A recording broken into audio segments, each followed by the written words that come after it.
Well, howdy, folks. Welcome to the Wacky World Drive-In. I'm your host, R. Slim Sterling, and with me, as always, the magnanimous Mr. Dick Vincent. Hello, everybody. We are back, and it's cool to be back. I think we got a fun episode this time. It's hopefully we'll give you some new movie discoveries. So, yeah, it's good to be back. So let's go. And I was going to say something kind of different for us, but every pod is kind of different, but kind of the same. So it's going to be kind of different, but kind of the same. Yeah, and I'm sure, as usual, we have like the specific subject, but I'm sure you're going to find us going down many a rabbit hole. So I wanted to start and ask you something. I was watching a YouTube video, I believe it was the other day, and someone was talking about a movie that they had walked out of. And that really got me to thinking. When I was a child, there were several movies that there were a few movies that were too scary or maybe too graphic that I ended up leaving. But as an adult, I can't think of a single time where I ever actually walked out of a movie. What about yourself? No, I can't think of any. I always just thought of it as kind of a commitment.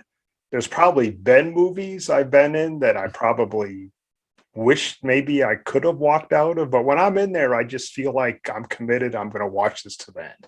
And plus, you think of the money too. And that's what I was going to say next. I think of myself as a very frugal person, and I'm just like, I spent $8, or when I was living in LA, almost $15 to see this movie. I'm not going to walk out. I mean, I had the misfortune of seeing Suicide Squad in the theater, and I stuck around to the very end. Oh, wow. Yeah. It was even that way with me sometimes I'm curious if you did this too with the video store. Oh, yeah. I mean, if I rented something, even though it was only $2-3 or something, I watched it. That was a commitment. I agree. Yeah. There was that commitment there because you drove there, you picked it out, you brought it home, and what are you going to do? Just not finish something you paid for? Go back and get another movie? No. Yeah. But that's part of the joy of discovery. Absolutely. And I certainly rented some back in the day that were not quite to my liking. Well, the video box always drew you in. Yeah. They say don't judge a book or I guess a movie by its cover, but I'm very guilty of judging a book and a movie. Well, they tried their best. They tried their best with some of those covers. They sure did. Okay, before we actually get started on the episode, you had something you wanted to tell us. Yeah, I'm not sure how many of the listeners have had a chance to see it, but I saw the new Dario Argento movie. I ordered a Blu-ray from Europe, and it came a few weeks ago. And I've seen it actually 3 times. The first time I couldn't get the subtitles to work, so I watched it in the Italian. And I watched it twice more once I figured the subtitles out. And I have to say, it's probably my favorite since opera. Wow. Okay. So return the form. It's got, I want to say it's a relatively short running time, like maybe 90 minutes or so. The female lead in it, I don't have her name right off the top here, but she's really good in it. It's got a really great score, synthesizer base. Doesn't have the heaviness of a Goblin score, but it's still a very cool score.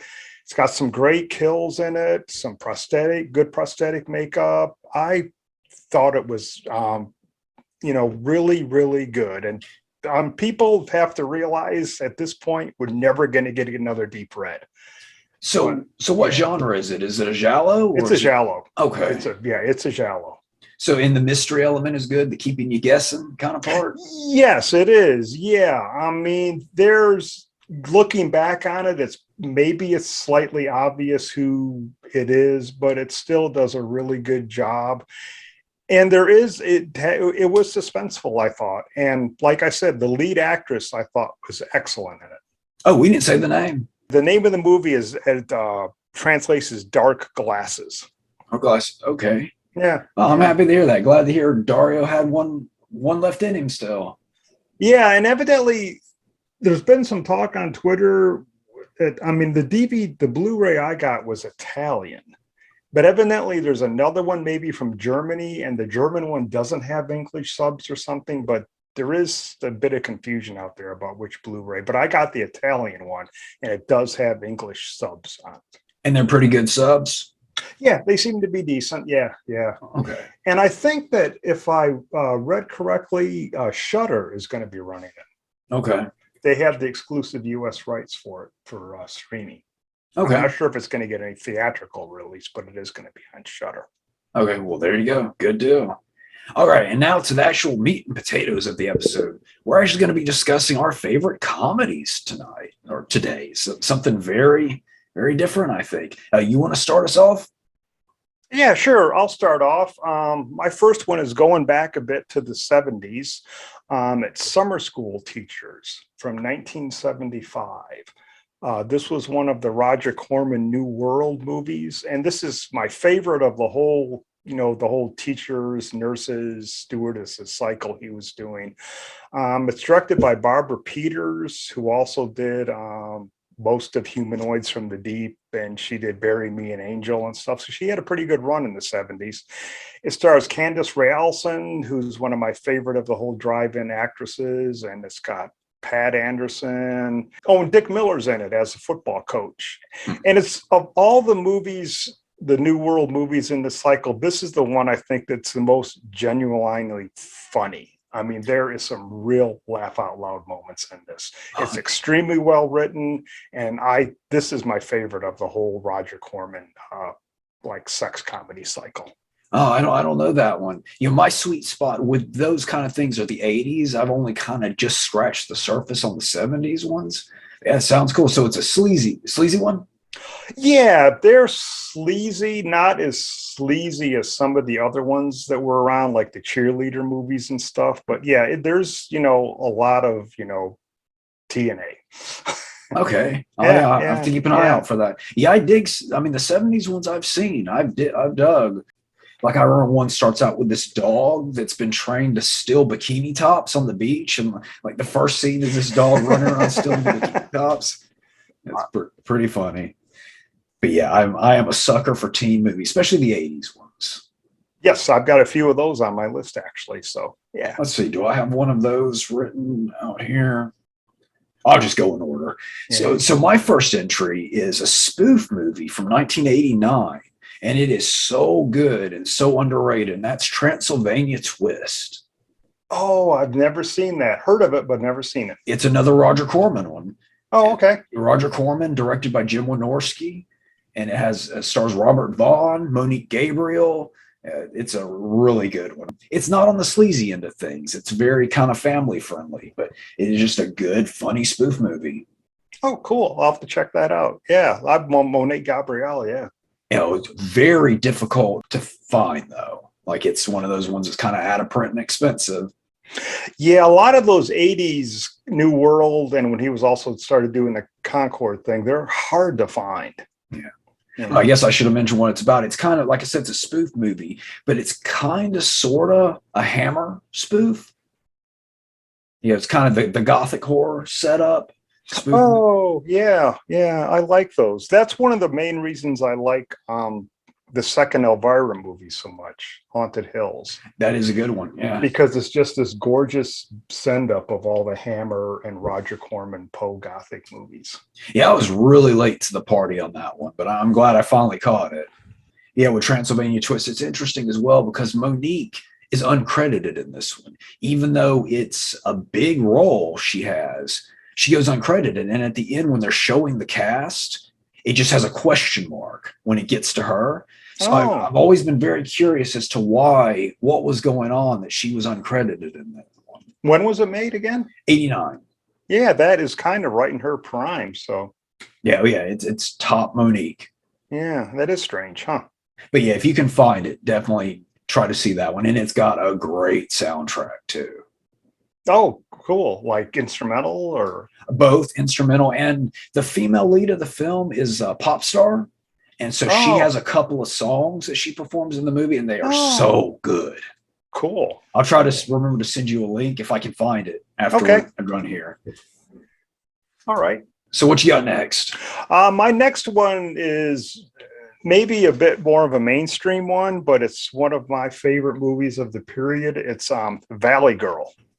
Valley, okay, yeah. From 1983 with Nicolas Cage and Deborah Foreman. But most importantly, E.G. Daily. E.G. Daily, yeah, I love E.G. Daily in this movie. Yeah, I saw this movie, and I fell in love with her. we may have talked about her before on the cast, but like, yeah, I'm a big E.G. Daily fan. She is just fantastic in everything she does. Yeah, and I'm sure if she's one of those people that, for our listeners, if you haven't seen her face, I can guarantee you've heard her voice. Yeah, you know her voice. Probably oddly most famous for Rugrats. Yes, She's yeah. Tommy, I believe. Yeah. But I just love this movie. And plus, this movie, it's got a lot of LA kind of, footage of Hollywood Boulevard and Hollywood area, all the landmarks. And it was filmed right in the time when I lived out there. So it's kind of a nostalgic trip for me. But it's really, it's just I think it's just a wonderful movie.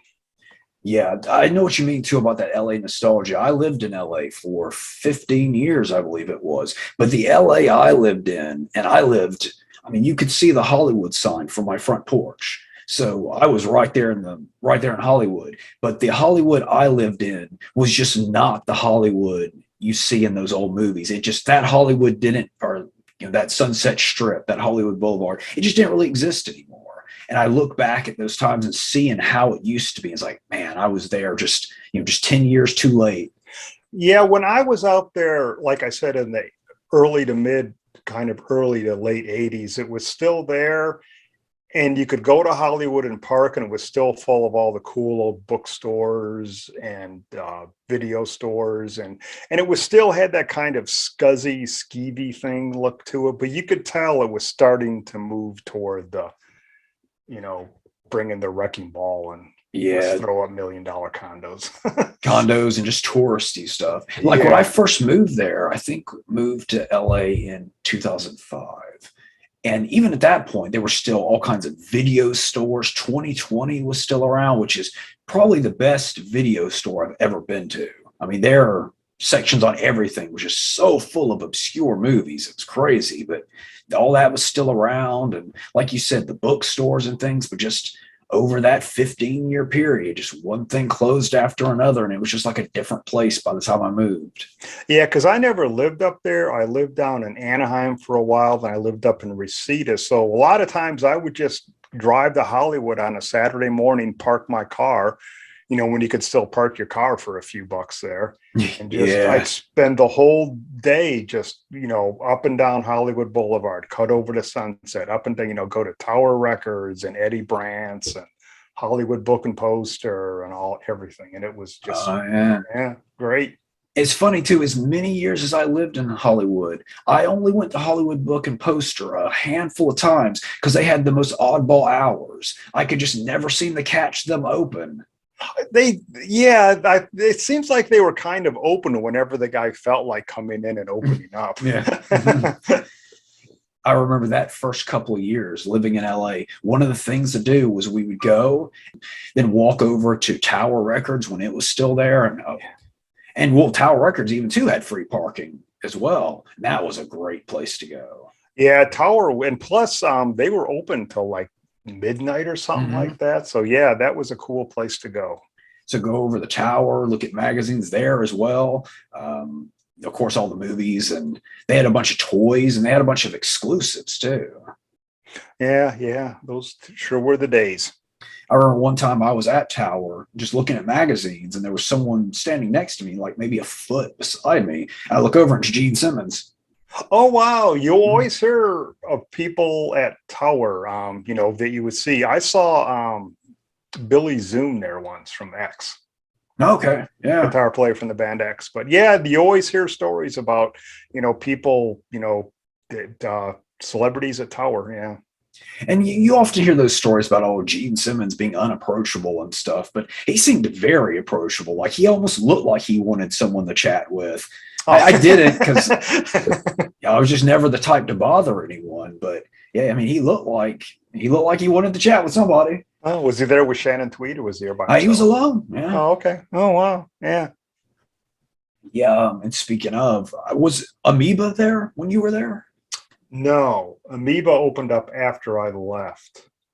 Okay, because that's it's gone now, unfortunately, like the best video and music store that I've ever seen.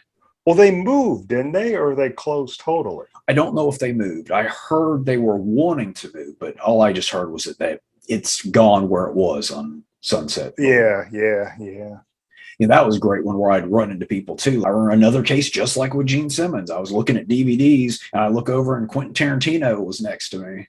Oh, really? Yeah. And he had a ginormous stack of DVDs. I mean, it was just a big old stack. Wow, yeah. I know I've heard from people too that you could often, a lot of times people would see Lemmy in there. Okay. Well, yeah, I mean, right there. I mean, right down, all that stuff was right there. People don't really realize when they hear about the glory of the Sunset Strip and all of those kind of famous landmarky things, they're all just right there in one little block in walking distance from each other. You had Tower, then you had the Rainbow Room, you had the Roxy, the Whiskey, like all that stuff right there. Key Club. Yeah. Are they still around, any of those clubs still? Like, is the Rocks? The Whiskey and the Roxy are, as far as I know. Yeah. Hopefully, yeah. Yeah, unfortunately, Key Club, which was in the 80s, Grizzari's, and anyone who's seen Decline of the Western Civilization Part 2 or is familiar with the kind of glam metal scene probably knows Grizzari's very well. But yeah, that's what Key Club used to be. But Key Club's even gone now, as far as I know. Oh, okay. So Grizzario's turned into the Key Club? Yeah. Like, I think they gutted it or tore it down and rebuilt it into another club. So I guess it's kind of the spot where Grizzari's was. Ah, okay. Yeah. You got to play there once, and even though it wasn't technically Gazzari's, I still like to think that sort of in spirit, I played at Gazzari's. Yeah. Cool. Yeah, that's something to say. That's something to put on your resume. Yeah. Yeah, sure is. Yeah, good times. But it was just weird, and it seemed like all that stuff started closing right at the same time because Tower went under, and then 2020 went under. And those things just one after another, just very quickly. And it was funny when I heard that Amoeba was going to be closing down because the owner sold the building in order to put condos there. Like, Hollywood needs more condos, right? I was like, that's it. That's my sign. It's time to move. I kind of wanted to go for a while, but at that point when I saw that Amoeba was closing down, that's it for me. I'm out of here. Wow. Yeah. Okay, so my next one on the list is I should have done these chronologically, but two of my absolute favorites that are kind of tied together, and the first being the Kentucky Fried Movie. Oh, yeah. And I actually watched both it and Amazon Women on the Moon recently, kind of back to back. And I've always liked Kentucky Fried Movie more, but watching it again, I don't know. Amazon Women on the Moon, it might be edging Kentucky Fried Movie out a little bit there. I don't really, it's been years since I've seen Kentucky Fried Movie. The thing I always, of course, everyone remembers the shower scene with Ushi. Yeah. But but Amazon Women on the Moon that's one I probably could have put on my list, but I didn't. Oh, if you haven't seen Kentucky Fried Movie in a long time, you need to. I mean, that is, in my opinion, the best 70s comedy, at least the best 70s comedy I've seen. I mean, and it parodies everything so well, and it really feels like watching late night TV in that time period. Yeah. I've got the Blu-ray sitting upstairs, so I need to get that out. Yeah, definitely need to watch it. Watch that tonight if you can. And that's got Monique Gabrielle in it too, right? Doesn't she play the playmate, the penthouse? Yes, student? in Amazon Women. Yeah. Something funny I did was I've seen Kentucky Fried Movie a ton of times, but I hadn't seen Enter the Dragon since I was a kid. And I watched Enter the Dragon, and then I watched Kentucky Fried Movie, and that parody, The Fistful of Yen in Kentucky Fried Movie, it is so dead on and so close. It's really one of the best parodies I've seen. Oh, wow. Yeah, I do need to watch that. Yeah. Well, see, I was going to ask your opinion, which you liked better of the two, but. Yeah, I mean, I do love Amazon Women on the Moon. So I'd probably, even though I haven't seen Kentucky Fried Movie in a while, I'd probably have to go with Amazon Women on the Moon. Yeah. I mean, there's so many funny scenes in Amazon Women on the Moon. The unsolved mysteries. I don't want to say what the punchline is in case someone listening hasn't seen it, but the twist at the end of that unsolved mysteries parody, that gets me every time. Yeah, that and the Video Pirates. Yeah. Mhm. And then, of course, there's the Amazon Women on the Moon skit, the kind of 50s or 60s sci-fi parody little movie is a lot of fun. And then the Invisible Man section. Oh yeah, the Invisible Man. Yep, yeah, yeah. Yeah, that is great stuff. Cool stuff. Okay, what you got next? All right, my next one is from 1980, Used Cars. I've heard a lot about that one, but that's one I've never seen. That's Man. Kurt Russell, right? Yeah, since Kurt Russell is one of the drive-in's favorite actors. Yeah, you need to check that out. This is probably one of my favorite Kurt Russell roles. And he lends himself to comedy so well. It's one I can't believe I haven't gotten around to, but it's just never crossed my path. Yeah, this is really, really funny. It's, Robert Zemeckis and Bob Gale. It's just one of those movies that it's got so many quotable lines in it. Oh, wow. So it's Robert Zemeckis as well. Robert Zemeckis and Kurt Russell. Yeah. How is that not a beloved classic? And it's got, Garrett Graham's in it. And he's good too. It's got the two guys that play Lenny and Squiggy, Michael McKean, and they play these kind of video cable pirate guys that, basically it's about Kurt Russell has this failing kind of used car lot. And across the street is the successful, big, fancy, shiny used car lot. And there's just kind of this war between the two. And Kurt Russell he's got like the loud sport jackets and, does all the fast talking and everything. It's just, he's so great in this movie. Garrett Graham, if I'm not mistaken, it's Beef from Phantom of the Paradise, right? Yes, exactly. And Bud the Chud. And yeah. He's quite the funny guy himself. Yeah.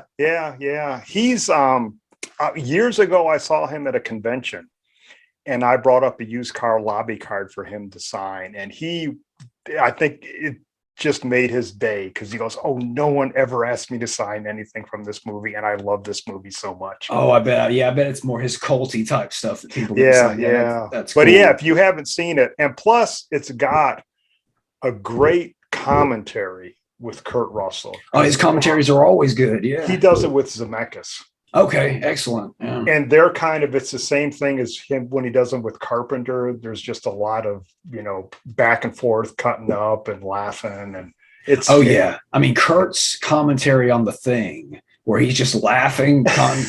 Yeah. Yeah, that and Escape from New York. Yeah. I think is one of my favorite commentaries. Yeah. Okay. I'm glad you said that because let's put a pin in this because there's something I wanted to say more about Garrett Graham in a moment. But I don't know if I mentioned this in the last pod or if I even told you about it. But I've got the feeling that I've gotten too reliant on streaming in recent years. And with the overwhelming amount of things to watch on streaming and the overwhelming amount of DVDs I own, some nights it takes me so long to pick what I want to watch. I run out of night because it's taking me so long to decide. And I'll start something and be like, wait, no, I want to watch.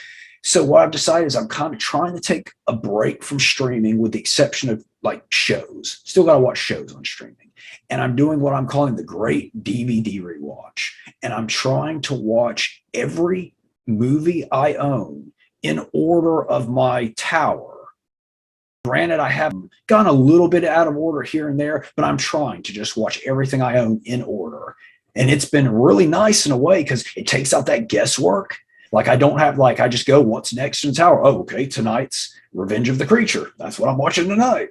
Wow. So is it just like a random or is it alphabetical order or is it you just have a random tower full of DVDs? That's a great question. Mine is set up. It's in little sections. First is Laura Gemser movies. And then it goes to Soledad Miranda movies, then trailer comps. And then the next section is B movies, exploitation films and horror.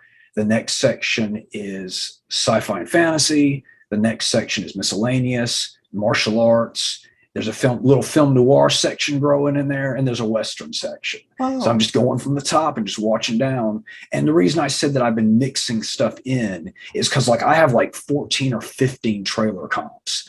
And some of those really fancy ones are 3 hours long. So I have to split them over 2 nights. So I couldn't do 30 nights in a row of nothing but trailer comps. So I'll watch a trailer comp, slip a movie in there, watch a trailer comp, slip a movie in there, and so on and so on. Yeah, I have the same problem. And you know, sometimes I'll have, oh, tonight I'm going to watch this, and then I'll, if I have time, I'll watch this. And I come home from work and I found out something new was showing up in my mailbox, and it's like, oh my God, I got to watch this. Yeah. And there was a point to that long story I just told, because you said something you said triggered it, and it's completely gone. I have no idea why I brought that up. Oh, maybe it'll pop back later. But either way, it's been an interesting experiment, and it's been, I mean, I'm slow progress because, like I said, I keep getting distracted and moving things around, but I'm in the C's right now. Oh, okay, cool. And you're watching even stuff you've watched before. You're watching everything. Yeah, everything. Oh, that's cool. Unless I've watched it already in the last year, then I'll jump over. But neat. Yeah. Okay, so jumping back to Garrett Graham that I put a pin in, hope he doesn't mind. He's also really funny in Terror Vision, which it's not on my list, but that's a very underrated kind of sci-fi horror-ish comedy. It is. Yeah. And I think for a long time that was unavailable, but I think you can get it now. Isn't that like a double feature DVD with something else? I think it's that one and Video Dead. Yes. Yeah. I've never seen Video Dead, but yeah, Terror Vision is a great movie. Oh, it's so funny. Just the whole parents and their little swinger party they're trying to set up. It's really, really good. Yeah. Yeah. Wow. That's a good one. Yeah, and that is just a great example of a good like sci-fi comedy. Yep. Yeah. Okay, so my next on the list, what do I have here? It's another one from the 80s. I didn't write down the year, which I'm sure you've seen this one and appreciate it, and that's Summer School. Oh, yeah. Yeah, the Mark Harmon one. That just came out.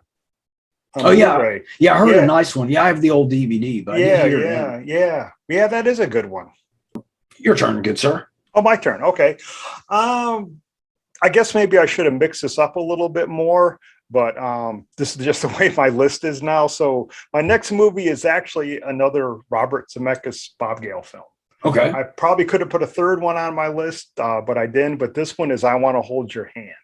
Oh, I don't know that one. From 1978 with Nancy Allen.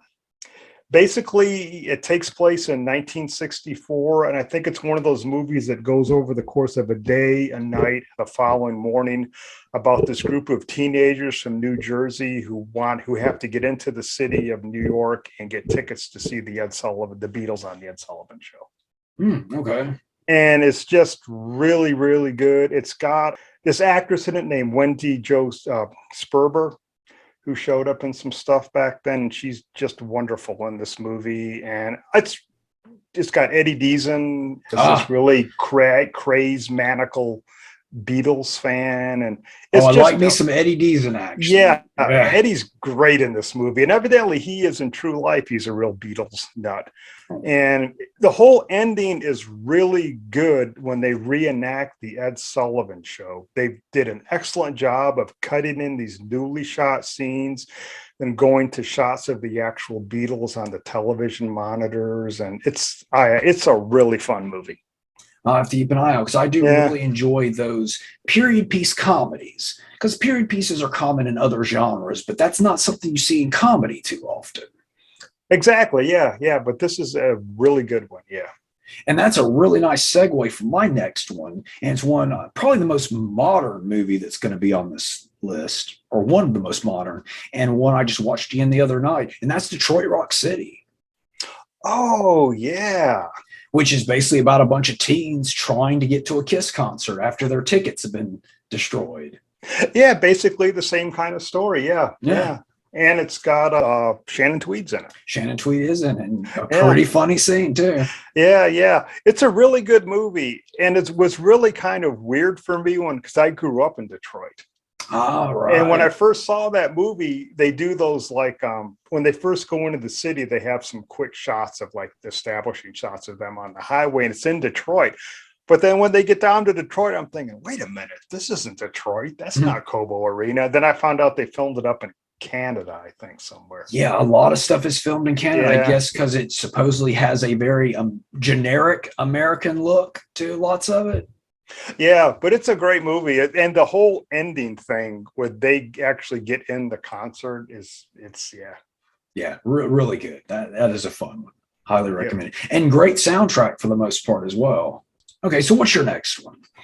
My next one is actually, again, it's probably one that's known to a lot of viewers, but it's one of my favorite horror comedies, Brain Dead or Dead Alive from Dead 1992. Alive. Good times right there. Yeah, I mean, it's one of those movies that the first time you watch it, your jaw will be on the floor. I agree. That one was kind of a game changer because I remember the first time I saw it was actually the cut Blockbuster video version. Because remember, as I've complained about many, many times, Blockbuster cut their movies. And I just saw that first time. And even very cut, I was just blown away, just amazed that something like that even existed.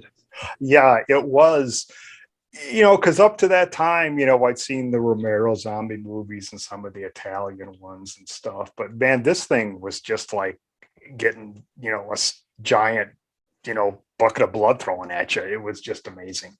And that cover does not let on that it's a comedy. It just looks like it's a zombie movie. And so you go into it, and you have that rat monkey, and you have that priest, which is probably the greatest priest in the history of priest cinema, kicking ass for the Lord. I mean, great.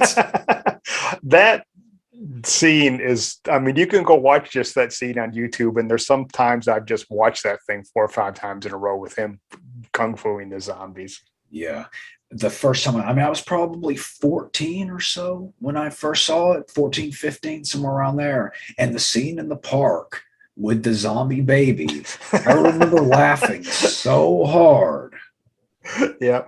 I just remember, I mean, maybe a bit of a spoiler alert, but I imagine most people who are listening to this have seen this before, but it just keeps building and getting more and more over the top. And that point when he comes in has got that lawnmower strapped to his chest, and you think, oh my God. And it just, yeah, fantastic. Yeah. And that was one that was kind of, even though I rented it from Blockbuster, it still seemed kind of obscure. It took a little bit for it to pick up, for people to have, because I tell people about it and no one had ever heard of it. Yeah, he did those 2 other movies. There's the one, Meet the Feebles, which is like the R-rated Muppet movie. Yeah. And then there's the one with the aliens. Bad Taste. Bad Taste, yeah. I saw that one when it first hit video. I remember seeing that cover. I was like, oh, well, I got to rent this. And I remember I was much smaller at that time, but I remember loving that one too. Yep, yeah. Like the scene, if I remember correctly, it's been probably since then since I've seen it. I think I've seen it once since, but where the guy falls off the mountain or the cliff or something, and he splits his head and his brain comes out, and he like puts the brain back in and ties the belt around his head. I've read that Peter Jackson is working on like brand new restorations of all these movies, of his early stuff. So he's finally putting that Lord of the Rings money to good use. I'll tell you, if this happened to you as well, when I got word for the first time that Peter Jackson was doing Lord of the Rings, I was like, what? Really? The Dead Alive guy is doing Lord of the Rings? Yeah, he really went mainstream, but yeah. I mean, the step from his career, I guess he got it on the strength of that movie Heavenly Creatures, which I've still never seen. I hear good things about. But it's a really good movie. It's, unlike anything he's ever done before, but it's a really good movie. Okay, I'll have to keep an eye out for it. Based on a true story too. Okay, and what genre of movie is it? Because I hear people talk about it, but I don't know what it's about even. It's a drama. It's based on a true story. There's a still well-known author, and today, and when she and her girl, I think it takes place in New Zealand. And when they were small girls, they just kind of built this real elaborate fantasy world that ended up going to a really, really dark and bad place. But okay, so with that name, Heavenly Creatures, I always thought it was like a rom-com or something. That's why I always avoided it. No, it's very wrong. Yeah. It's like a teen drama, you'd say, that gets really, really dark. Okay. Yeah. And well, obviously it was good enough that it got him Lord of the Rings. Yeah. But it's really good. Yeah, Dead Alive too. I mean, there's so many good, memorable, not only scenes, but just quotes, like you said, just things you can quote from that one. Yeah, yeah. The Yeah, scene where they're eating, where they're sitting around the table and he's feeding the zombies, man. I was just going to bring that, and the whole part at the end when his mother comes back as that giant zombie, and it's just, yeah, it's like I said, just when you think what you've seen is more unbelievable, just wait 5 more minutes and something else will happen. It's even more unbelievable. Yeah. And his uncle is, I don't know Yes. if that guy ever went on and did anything else, but that guy is great in that movie. Yep. Okay, so my next one is one I'm sure you've seen, Fast Times at Ridgemont High. Oh, yeah, yeah. Yeah, I was really late to the party on that one. I don't know why. I never saw that in the 80s, but when I finally did see it, it's one of my favorites now. And I guess it's a dramedy because it's equal parts drama and comedy, but it's still, I'd slip it in there. Oh, yeah, there's definitely a lot of comedy in it. And watching it today, it's just amazing how many people are in that movie. I know. Yeah. I mean, that cast, it is stacked with people that went on to do much bigger things.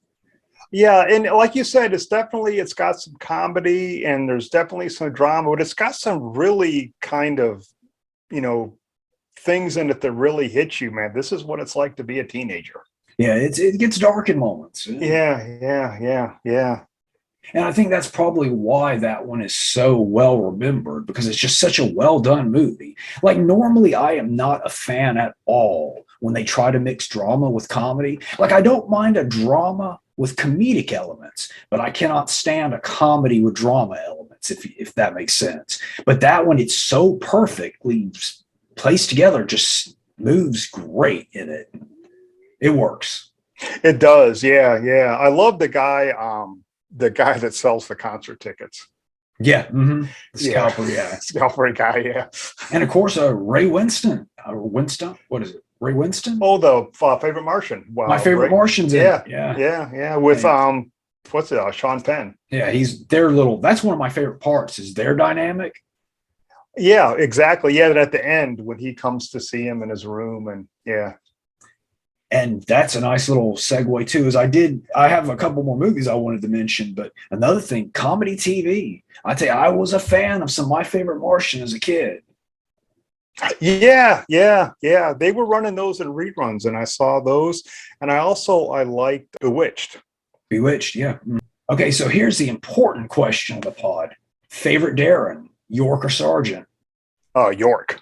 Yeah, mine as well. I thought he had a great chemistry with Elizabeth Montgomery. And somebody said this, I'm not sure who to credit it with, but they said going back and watching old television shows from the 60s is like Dick York and Elizabeth Montgomery and Addams Family, Carolyn Jones and John Astin. Those two couples seemed like the only couples on 60s television that regularly had sex. Wow.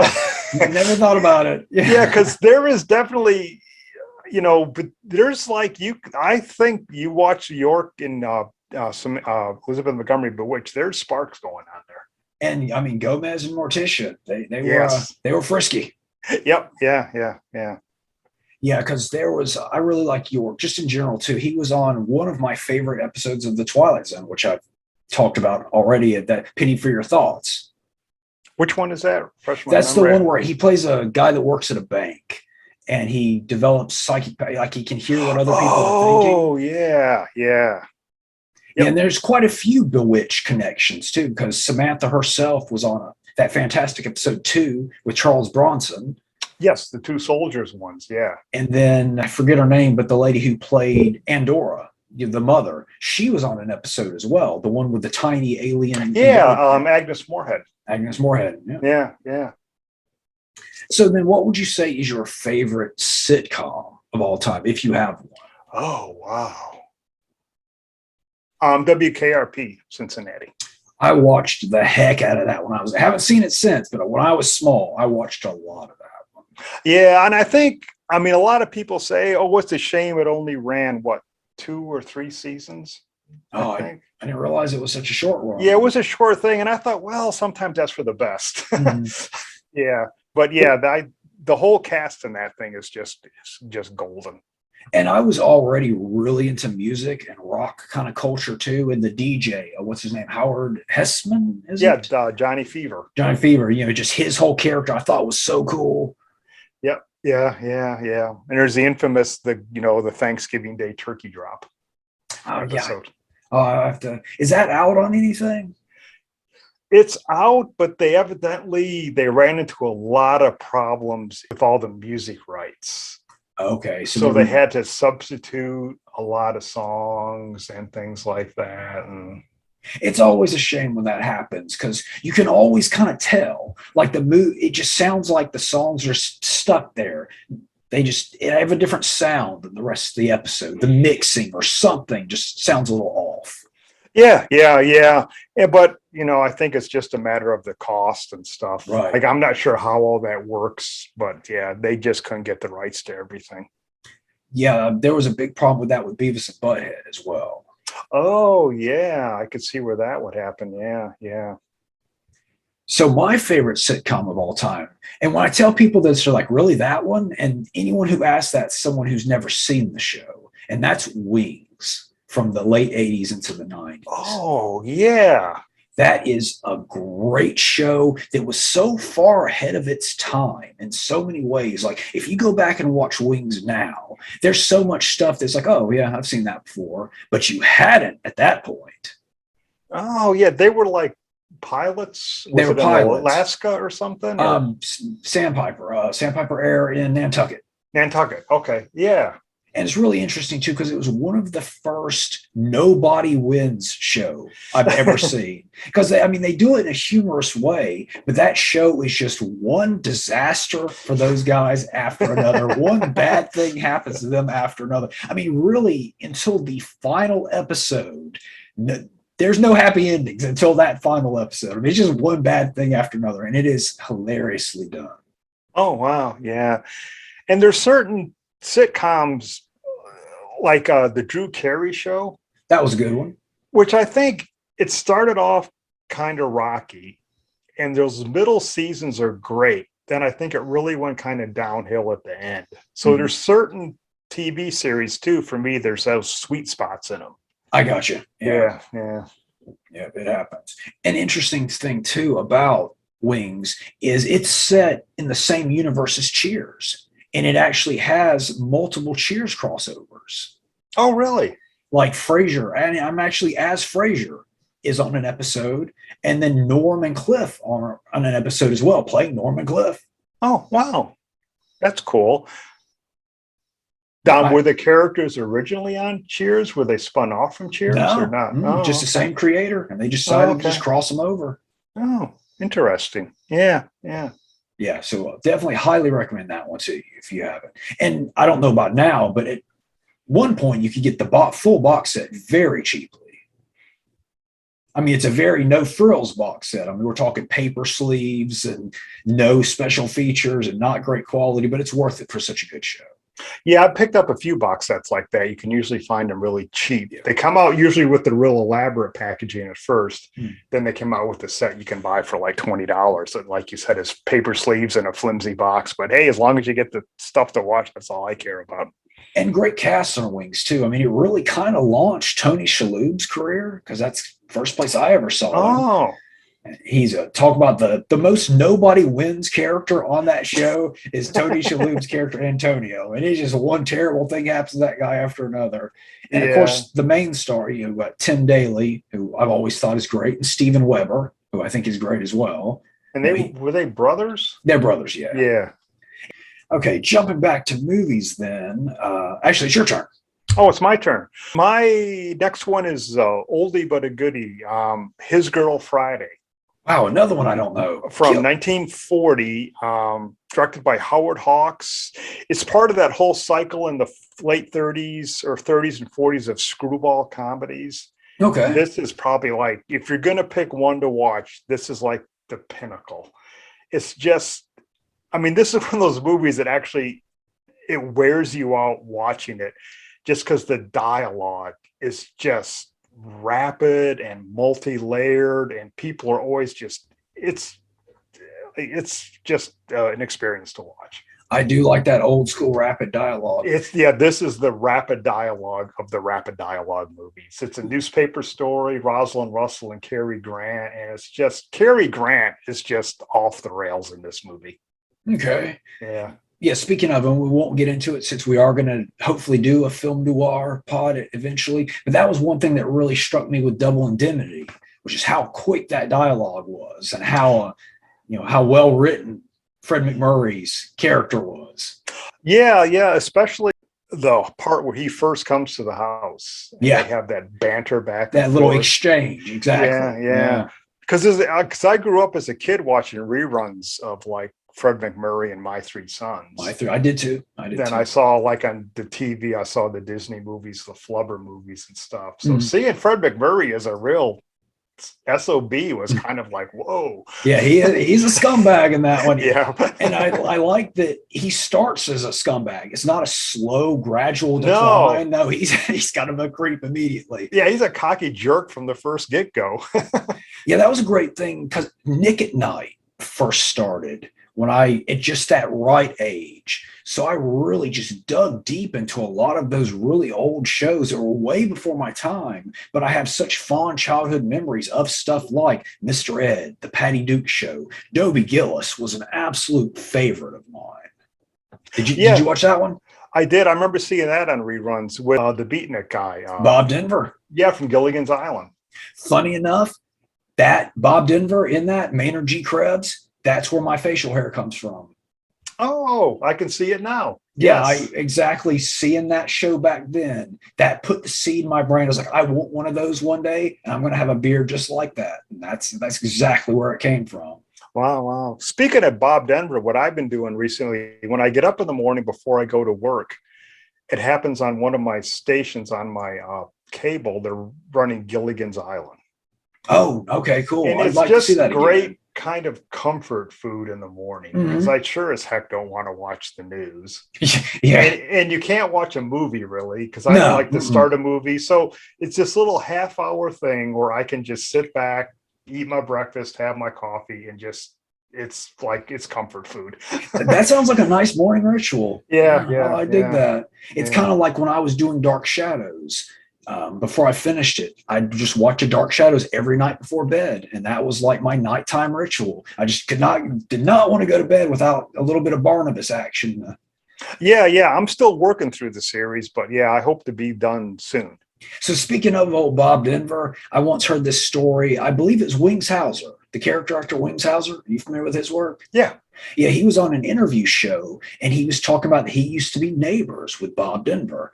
And Bob was a big into, let's say, illegal substances. And he said even one night he came out and Bob Denver was sitting naked in his front yard playing the bongo drums. Now that's a Maynard D. Krebs thing right there. Exactly.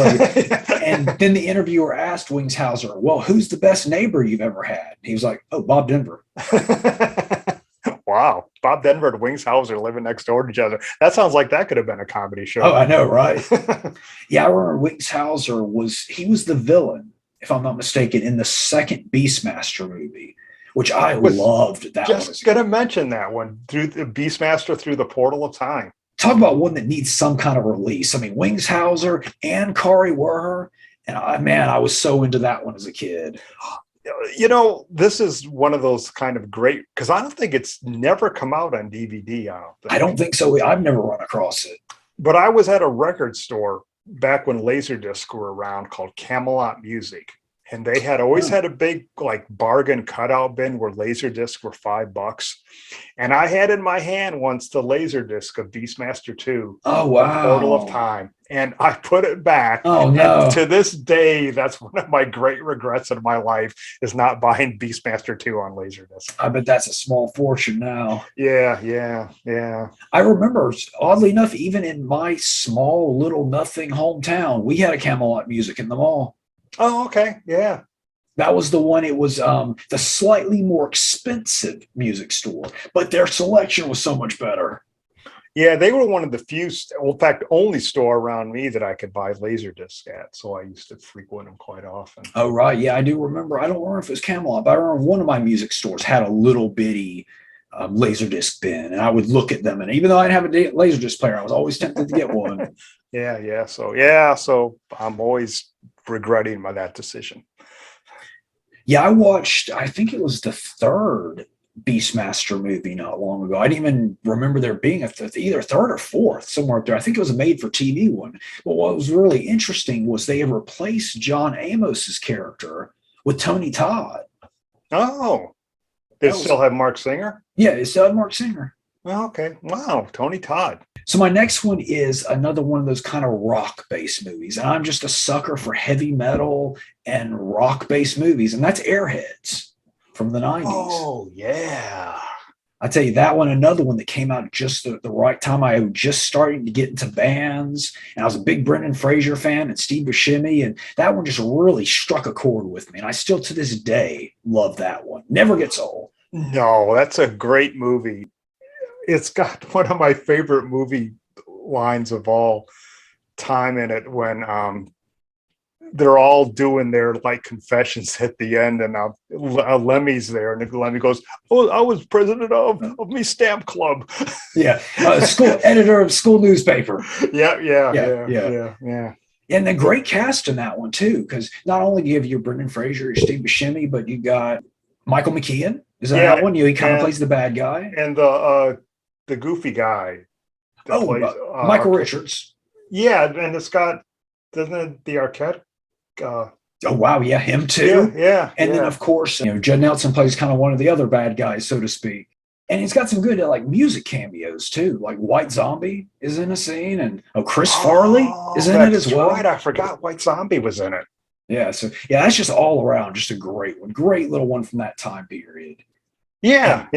Okay, so what you got next? I got one more. This is another big kind of major studio one, but it's one of my favorite movies from 1963. It's a mad world. You got me again. It's big and it's overblown and it's long, but it's got every comedy actor from the 60s in it. And it's just another one of those movies that's just, it's just a great fun watch. And it's one, I defy anyone not to smile when they're watching this movie. Who directed that one? Stanley Kramer. Okay. It's got Jonathan Winters, Milton Berle, Sid Caesar, just Jerry Lewis, just everybody is in this movie. Some of them, they just pop in for little cameos, but it's Buster Keaton's pops in, the Three Stooges, it's got everybody. Oh wow, the Stooges are in it. They're in it. They're one of those little, they got all these people just to do cameos. And it's just, of course, it's the Curly Joe Stooges, because it's from the 60s. Right, yeah. Yeah, but still, it's just a really amazing movie to watch. Okay, favorite Stooge? I gotta say Curly. Curly, okay. I know it's the obvious answer, but I'm a Shemp guy. I guess because some of my first exposure was Shemp episodes, so I've just always been all about the Shemp. I do like Shemp, and he doesn't get a lot of love. He doesn't. He was good, yeah. And same thing with you. For some reason, when I first started watching him on TV, I'd get home from school, and they would watch they have big time wrestling on, and the Three Stooges. And that was, and they always showed Shemp once for some reason. If I'm not mistaken, and I very well could be, it's happened once or twice today, Shemp was originally going to be in the team, but decided to go basically as a solo actor. And so that's why he wasn't in that original lineup. But they basically told him he was just too unattractive to be an actor or whatever. So he ended up in the Stooges again later. And he came in after Curly had a stroke. Yeah, I believe so. Yeah. So that's something that needs a nice restored Blu-ray release. And I bet you could fit a ton of those shorts onto a Blu-ray. Yeah. I'm not sure if they're even out. I saw at Walmart recently, there was a DVD set that said it had something like 33 shorts on it. Wow. Yeah. I wonder, there must be, a couple hundred of those at least, I bet. Oh, yeah. Yeah, because they did those for a long time. Yeah. And made no money off it, apparently. Yep. There's that whole rumor that supposedly a callus formed on Larry, the side of Larry's face from being slapped so many times. He was permanently calloused. I don't know if that's Hollywood myth, but I always found that amusing. That's a great story. Yeah, I actually didn't think this was going to go quite as long as it did. I actually have a bunch more, but I'll try to just pick the best of the lot here. Okay. So the last one here I'll talk about, and I always got to bring up that Fred Olin reaction. And this is actually one of the best comedies of the '80s, I think, and one that is almost never mentioned as a comedy. I think people just really don't have a good idea of what this film actually is, and that's Hollywood Chainsaw Hookers. Yeah. Yeah, I definitely, that could have been on my list. Because people always want to lump it into horror, but it's not a horror movie. If anything, it's kind of a detective comedy. It just happens to be his case is dealing with chainsaw wielding maniacs, but it's really a detective comedy, if you ask me. It is, yeah. It's like a whodunit. I mean, even it's got the voiceover and a very almost noir-esque. That's what I was just going to say. Since you brought it up, and I've just been thinking about it here for the past few minutes, it almost is a film noir parody. Yeah, I can see it that way for sure. Wow, yeah, I'd love to ask Fred about that sometime. Yeah. And yeah, I mean, that one just has so many funny parts. Like there's a scene in the bar in the beginning where they're just looking around at the kind of the scuzzy people at the bar, and Fred's little boy is sitting there at the bar drinking. Just all random, just little sight gags like that. Yeah, it's a great movie. That's probably my favorite Michelle Bauer role. Oh, it's tough because, which is also on this list, or if it's not, it should be. Nightmare Sisters is pretty darn funny as well. Yeah, because that's got all three of them. Yeah. And that whole first part where they're nerds and they're just really hamming it up. That's some funny stuff. That's another good one too. Another good comedy. That's right. And one too that I didn't put on my list because I felt sure Rob would have it on his list is Vice Academy. That almost made the list. The only reason it didn't is because we talked about it so much on one of the previous pods. Yeah. Went to great detail on that one. Yeah, it was. I was tempted even still. And I've still yet to get my hands on that darn Vinegar Syndrome set either. There's a set out, I believe it's region free, that I'm not sure if I can find a link for it. I'll send it to you. Someone in Europe bought it out. Whole, and you can get it for really cheap. Is it Blu-ray? Blu-ray, yeah. Like I want to say someone said they imported it for like $30-$40 or something. A set of all the movies like Vinegar Syndrome did. Okay, very nice. Yeah, because I have the DVD one, but my DVD, even the case when I got it, it's kind of beat up in and of itself. So yeah, I would definitely like to upgrade on those. Yeah. Well, I was actually years ago, I was at a convention where the guy from Vinegar Syndrome was there, and somebody was in line right in front of me, and they said to the guy from Vinegar Syndrome, "Can I ask you a question?" The guy from Vinegar Syndrome says, "At least as long as it's don't ask us when we're going to reprint Vice Academy." Wow. Yeah, so obviously there's a demand for it. I don't know why they won't do it. I don't know, unless they just signed a one-time deal or something. But that could be limited rights or something. Sell a gazillion of those. Yeah, I'd buy it. Yeah, speaking of comedies, I haven't gotten it yet because I'm waiting for the price to go down. It's definitely a fine line with Vinegar Syndrome because sometimes the stuff will lower in price and you can snatch it up like I did with Spookies, and sometimes they get rare fast and you've lost it forever. But I'm taking the chance, and that's Hard Rock Zombies. Came out recently. Yeah, the thing about Vinegar Syndrome, I mean, are you aware of their schedule? How they set, like they have the mid-year Black Friday and the Black Friday sale. Like I kind of watch it through you. I kind of keep track of it. And then the deal with the Black Friday stuff, like say this November they have their Black Friday sale. Everything released before their May sale is going to be half off. Okay. So you kind of have to time it, and you can go online and check the quantities. That's what I do. Like, ooh, there's over 1,000 copies of this left. I can maybe hold out. Yeah. So you kind of gotta, there's a bit of a science to it. Did you pick that one up? Because that's a really good movie as well. A lot of fun. I haven't. I think it's in my wish list. That might be one I'm going to wait to see if I can get it at half off sale, because I just ordered up some stuff from them.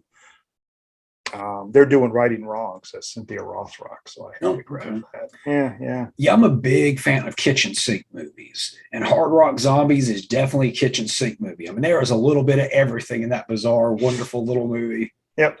Now, is that just by itself, or did they bring it out on the double feature with? It's a double feature with what's that? Terror on Tour? No. Slaughterhouse Rock. Slaughterhouse Rock. That's it. Yeah. Yeah, the prison one. Yes. That's one I rented from a gas station as a kid. But gas station rentals. Gas station rental, but I don't remember anything about it. Oh, okay. So yeah, pretty good. Okay, let's see. Anything else? We're probably about time. All right. Well, that's about it for this week or this month or this 2 months, however we do this. Yeah. We don't have a schedule, but that's cool. Anything you want to add, shout out, talk about? No, nothing special. Just, again, thank everyone for listening and hope we gave you some good comedies to watch because everyone always needs an excuse to laugh.